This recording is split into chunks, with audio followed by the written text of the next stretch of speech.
बिस्मिल्लाहिर्रहमानिर्रहीम। खातिन हज़रात, मैं हूँ अख्तर अब्बास और आप सबको मेरा सलाम पहुँचे। ये सेगमेंट है आपके मैसेजेस का और छोटे छोटे सवालात का। मैं एमफिल कर रही हूँ, उम्र ज़्यादा हो रही है, मुस्कान है इनका नाम, और मतलब का रिश्ता नहीं मिला। अब बहुत फ्रस्ट्रेशन है, वालिदैन ने जुल्म किया मुझ पर कि एक कज़न से रिश्ता कर दिया। वो कम पढ़ा लिखा है, तनख्वाह उसकी बहुत अच्छी है, 1.5 लाख रुपये वो कमाता है, घर है, गाड़ी है, सारी ज़रूरतें पूरी हो जाएंगी, पर मैं अपने दिल का क्या करूँ। कम पढ़ा लिखा लड़का मुझे पसंद नहीं है। इस पर हम बात करेंगे, लेकिन उससे पहले ये हैं जी सीम मुश्ताक, कहती हैं कि डॉक्टर नशीन से रब्ता कैसे हो। बेटा बहुत मुश्किल काम है, ये दुनिया का इतना मुश्किल काम है कि डॉक्टर नशीन से रब्ता कैसे हो। एक नंबर है 030145854005। रोज़ाना 3 से 9 बजे तक उनकी सेक्रेटरी उनकी कॉल्स लेती हैं। आप उनसे बराह रास्त बात भी कर सकते हैं, अपना मैसेज भी भेज सकते हैं। फ़ीस उनकी भेज देंगे अगर इसी नंबर पे उनका है गालबन इजी पैसा का नंबर, तो फिर आपको फ़ौरन अपॉइंटमेंट मिल जाएगी। हफ्ते को वो हमारे यहाँ AWT में यानी डिफेंस रोड पे लाहौर पे बैठती हैं। उनके क्लाइंट्स उस रोज़ दोपहर 2 बजे से 6-7 बजे तक मुसलसल वो अपने हफ्ते भरे क्लाइंट्स वहाँ निपटा देती हैं, तो दोनों तरह से आसान रब्ता उनसे हो जाएगा। अच्छा जी, हयात अली ने कहा है मुझे शुगर तंग कर रही है, शुगर बहुत कम लेता हूँ फिर भी 10.5 एवरेज चल रही है, ये बढ़ती है। एक तो आपको मैं क्या समझाऊं, अब बेहतर है कि डॉक्टर फैसल से आप रब्ता कर लीजिए। डॉक्टर फैसल जावेद का नंबर है 0300-4249 और 617। डॉक्टर साहब से आपने जब भी शुगर के हवाले से, मैदे के हवाले से, जब बच्चों के इशू के हवाले से रब्ता करना तो बड़े आराम से कर लीजिए। He is very kind, very nice. On call भी वो इस वक्त मेरे ख्याल आजकल वो फैसलाबाद गए हुए हैं, वाइवा मेडिकल कॉलेजेस के वाइवे हो रहे हैं, क्योंकि वो खुद भी कॉलेज में, न्याजी मेडिकल कॉलेज में वो असिस्टेंट प्रोफेसर हैं। तो जो कॉलेजेस के प्रोफेसर्स होते हैं वो वाइवे के लिए मुख्तलिफ दूसरे कॉलेजेस में जाते हैं।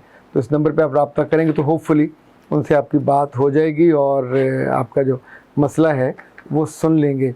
और एक बुज़ुर्ग हैं, इस्माइल उनका नाम है, वो कहते हैं कि मैं 62 साल का हूँ और आपने जो टिप्स दिए हैं बुढ़ापे के, मैं बहुत मुस्कुराया हूँ उनको सुन के, मुझे बहुत अच्छे लगे हैं और मेरे बुढ़ापे में लगता है कुछ साल खूबसूरती आ जाएगी। और अच्छा, जब भी हम किसी चीज़ को ओन कर लें, सोचें, तो खूबसूरती तो हमारे दिल में, थॉट्स में आती है, उसका कहीं ना कहीं इज़हार भी हो जाता है। बहुत शुक्रिया इस्माइल साहब। और ये जनाब हिफ्ज़ा हैं, कहते हैं मुझे आपकी बातें बहुत अच्छी लगती हैं। राबिया ने कहा था कि आपकी बातों ने तो मेरे दिल को, दिल की दुनिया को बदल के रख दिया। अच्छा, ऐसा ही आलिया तलत ने कहा जज़ाकल्लाह, बेबी डॉल ने कहा माशाल्लाह, अनुशे ने कहा सुभान अल्लाह, अल्लाह अकबर वाला नहीं कोई, अल्लाह अकबर मैं कह देता हूँ। उस्मान नौरीन ने कहा अल्लाह आपको हमेशा खुश रखे।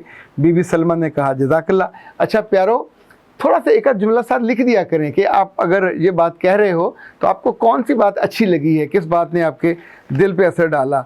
सलामती हो आपकी और आपके ख़ानदान की। अच्छा, ये दुआ ज़ाहिर है बहुत आपको अच्छी लगती है।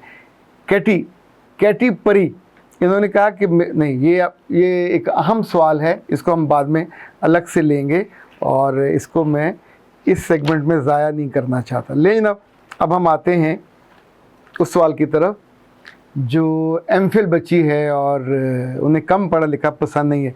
मेरे बच्चे, पहले तो मुझे ये बता कि क्या तूने अपने मियाँ को नौकरी देनी है? कोई इंटरव्यू है जिसमें लोग बैठे होंगे बोर्ड में और आप उस बोर्ड को चेयर कर रहे होगे? क्या मियाँ आपके घर जवाई या घर दामाद के तौर पे आ रहा है? अगर तो ऐसा नहीं है, जॉब आप नहीं दे रहे और इंटरव्यू के लिए वो नहीं आ रहा, घर जवाई उसने नहीं रहना, तो फिर उसके कम पढ़े लिखे होने या ज़्यादा पढ़े लिखे होने से क्या? मैंने जो गुजारिश हमेशा की है, मैं दोबारा दोहराता हूँ, उसको समझिए। माँ और बाप और बहनें, जो बड़ी बहनें हैं, ये उनका काम है कि 22 साल के बाद अपनी बहन की, बेटी के रिश्ते के लिए बिल्कुल कॉन्शियस हो जाना चाहिए।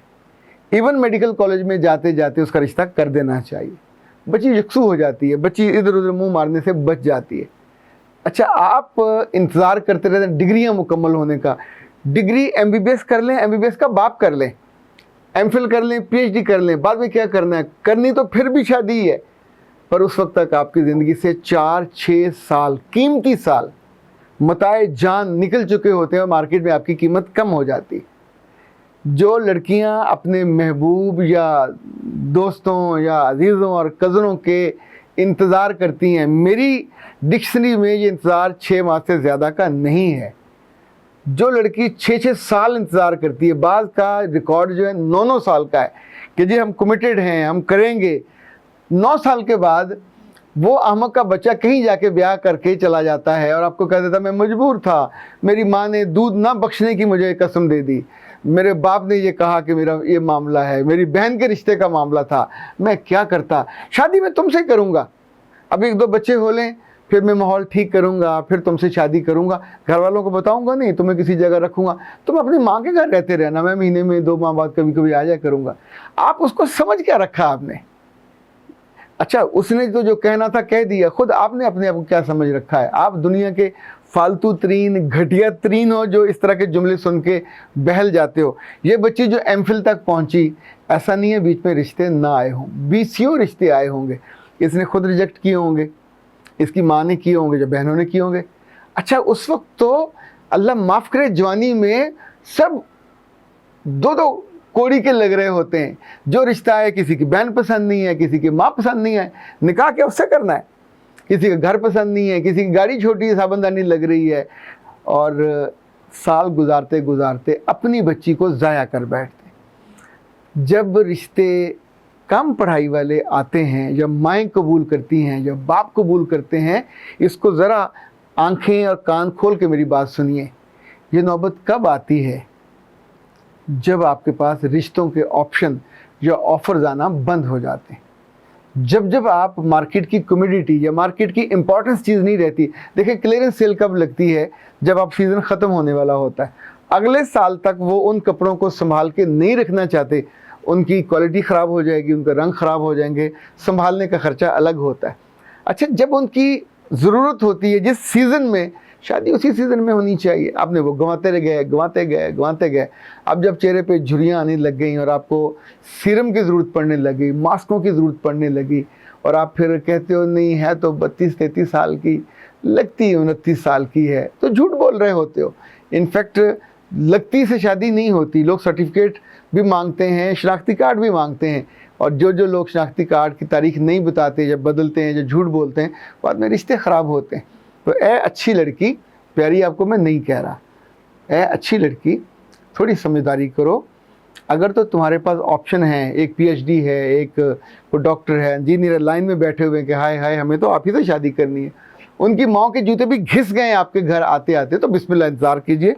और अपने कम पढ़े लिखे कज़न को, और अगर कज़न ने दुकान ही करनी है, अगर कज़न ने जो छोटा कारोबार कर रहा है या बड़ा कारोबार वही करना है, तो इस वक्त कितने ही मैट्रिक फेल, ओ लेवल, ए लेवल के अमीर घरों के बच्चे ओ लेवल पास नहीं है, ए लेवल भी पास नहीं है, लेकिन चूँकि घर बड़े हैं, कोठियाँ कारें हैं, बिज़नेस है, पर है अंदर से नकम्मे, नकारा, नखट्टू, नखिद। जो लड़की इनसे ब्याही जाती है बिलाखिर तलाक पे मुंतज होती है, क्योंकि जो मर्द काम नहीं करता वो ज़ीरो है, जो मर्द लोगों से इंटरेक्ट नहीं करता वो ज़ीरो है, वो मर्द जो क्रिएटिव नहीं है वो ज़ीरो है, जो आने वाले दिनों में आपका सहारा, आपकी ज़िम्मेदारी नहीं ले सकता वो ज़ीरो है। ये शेर का बच्चा कम पढ़ा लिखा, घर तो संभाल रहा है, अपने घर को चला रहा है, अपने माँ बाप को खिला रहा है, अपने बहन भाइयों को पाल रहा है, इसमें क्या कमी है? एक लड़की और जाएगी, पढ़ी लिखी है, तो उस घर की शान बन जाएगी। आप उस घर में जाके एक अच्छा इजाफा, इसे हम कहते हैं वैल्यू एडेड इजाफा, कि आपके जाने से उस घर में वैल्यू एडेड इजाफा हो। अब ना करें शादी, उसका क्या जाएगा, उसको तो कोई ना कोई मिल जाएगी, पढ़ी लिखी मिलेगी, पढ़ी लिखी मिलेगी, ये याद रखिएगा। चूँकि वो कमाऊ पूत है, चूँकि वो साबित कर चुका है कि वो कमा सकता है, घर चला सकता है, ना मर्द ना हो, अनाउंस्ड जानने वाला, किसी से भी शादी उसकी हो जाएगी। आपकी ज़िंदगी से ये साल भी गुजर गया तो ये तो फिर कज़न है, मुमकिन है थोड़ा हमदर्दी में, मुमकिन है बाज़ दफ़ा खालाएँ और अजीज़ाएँ कहती हैं कि बच्ची की शादी नहीं हुई तो चलो मेरे बेटे से कर देते हैं, साल 2 साल का फ़र्क भी है तो भी कर देते हैं। तो अब आप अपने दिल का कुछ करें। ये दिल पापी है, ये दिल अच्छा नहीं है, ये दिल आपको इतने सालों से पहले भी इसने तंग किया, आइंदा भी रुलाएगा। जिसके वादे पे आपने ये साल ज़ाया किए वो भी इस दिल ने कराए, जिसके झूठे वादों पे आपने यूँ करके सोए रहे और उस पर कनात की, वादों पे आपने टेक लगाई, उन वादों ने आपको उस वक्त जब आप गहरी मज़े की नींद में जाने वाले थे यूँ करके गिरा दिया। तो मत ऐसा कीजिए और इसको कर लीजिए। अच्छा, मैं उसको चूँकि जानता नहीं हूँ, देखा नहीं, अगर मुझे दिखा देंगे तो और भी अच्छा। तो दोनों की तस्वीरें हों तो मेरे लिए थोड़ा फेस चेहरा शनासी करके बताना निस्बतन आसान हो जाता है। अदरवाइज़ जो लॉजिकल चीज़ है वो मैंने आपको बता दी है, वो आपके लिए सूदमंद होगा। सलामत रहिए। अख्तर अब्बास को दीजिए इजाज़त। अस्सलाम वालेकुम।